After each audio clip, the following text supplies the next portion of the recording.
ما كان محمد أبا أحد من رجالكم ولكن رسول الله وخاتم النبيين.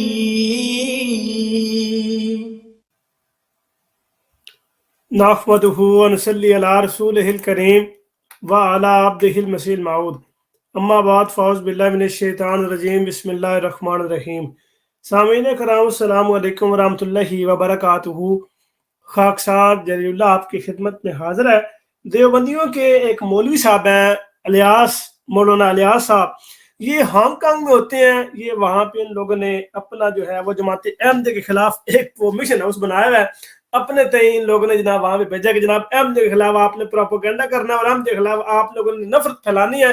اور یہی بیچارہ یہ مولوی اپنی مسجد میں چھوٹی سی مسجد میں بیٹھ کے وہ ایک بیان وہ ریکارڈ کرواتا ہے اور پھر بعد میں وہ میسی ٹی وی والے اپنے دوسرے ایک چینل پہ میسی ٹی وی آفیشل پہ وہ اس کو اپلوڈ کر دیتے ہیں اور وہاں سے پھر لوگوں تک پہنچتا ہے.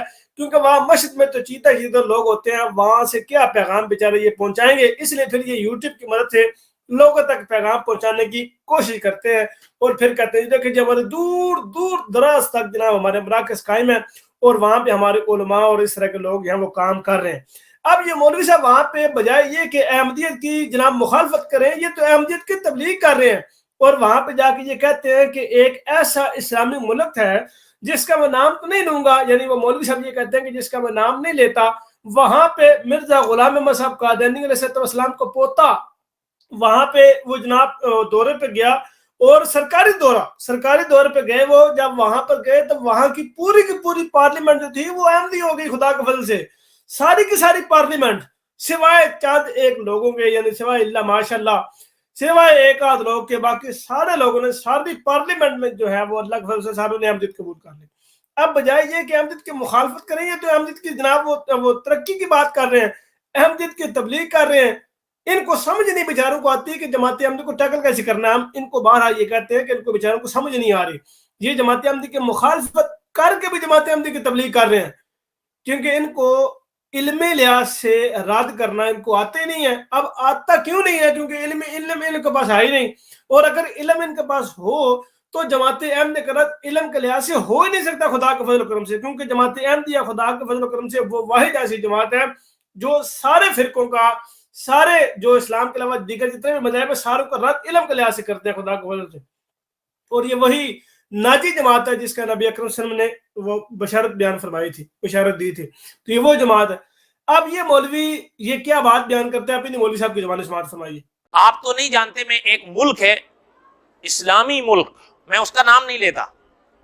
ایک سمے میں مرزا قادیانی کے ایک پوتے نے اس کا دورہ کیا تھا, پوتے نے دورہ کیا تھا, اور وہ اسلامی ملک اور دورہ بھی سرکاری دورہ کیا تھا.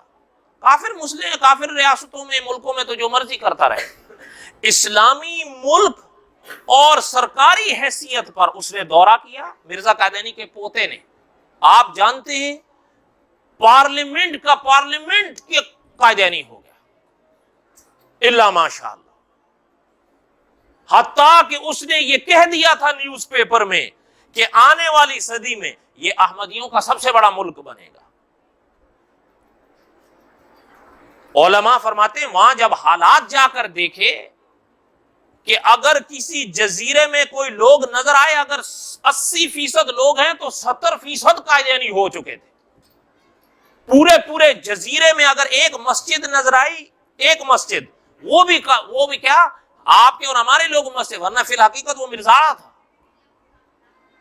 اب یہ بات کر رہے ہیں حضرت حافظ مرزا ناصر احمد صاحب جماعت احمدیہ کے تیسرے خلیفہ رحمہ اللہ تعالیٰ, ان کی بات کر رہے ہیں کہ وہ جب سرکاری دورے پہ گئے تو اس وقت پھر اسلامی ملک جو تھا اس کی جتنی بھی پارلیمنٹ تھی وہ ساری کی ساری جماعت احمدیہ میں داخل ہوگی. اب یہ بات سن کے آپ کو اس بات کا اندازہ ہو گیا ہوگا اور بخوبی اندازہ ہو گیا ہوگا کہ ان لوگوں نے پاکستان میں کیوں پابندی لگائی ہے.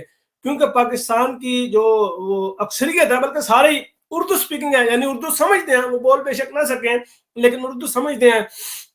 تو ان کو پتا کہ اگر یہاں پہ جماعت احمدیہ پر پابندی نہ لگائے گی تو یہاں پر بھی اکثریت احمدیوں کی ہو جائے گی. یہاں پر بھی اکثریت لوگ ہیں وہ احمدیت قبول کر لیں گے، اس لیے ان لوگوں نے اپنی جان چھڑانے کے لیے جماعت احمدی کے اوپر پابندی لگا دی۔ اب جماعت احمدی کے اوپر جب پابندی لگائی ہے، ان کو پتہ لگ گیا کہ اب پابندی لگ گیا ہے، تب چونکہ اب یہ یہاں تبلیغ نہیں کر سکتے، جب تبلیغ نہیں کریں گے لوگوں تک احمدیت کا پیغام نہیں پہنچے گا تو لوگ احمدیت قبول کیسے کریں گے؟ تو ان لوگوں نے احمدیت پر پابندی لگا کے اپنے تئیں یہ سمجھ لیا کہ اب ہم شکر بری ذمہ ہو گئے ہیں، اب ہمیں اتنی پریشانی لاحق نہیں ہے، اب ہمیں جو ہے وہ اتنا کوئی ٹینشن نہیں ہے۔ لیکن پھر بھی خدا کے فضل و کرم سے احمدیت جو ہے بڑی تیزی کے ساتھ ترقی کر رہی ہے اور خدا کے فضل سے اکناف عالم میں پھیل چکی ہے، اور ہر روز آئے روز سینکڑوں کی تعداد میں لوگ احمدیت میں داخل ہو رہے ہیں خدا کے فضل و کرم سے۔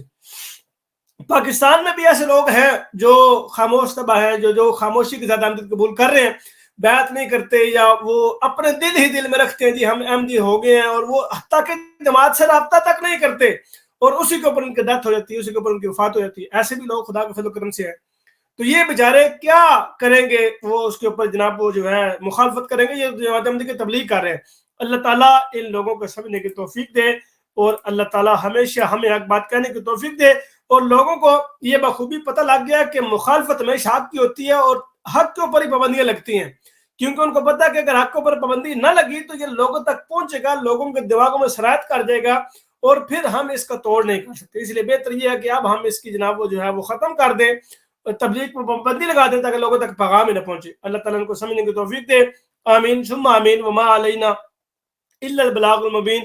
السلام علیکم ورحمۃ اللہ وبرکاتہ۔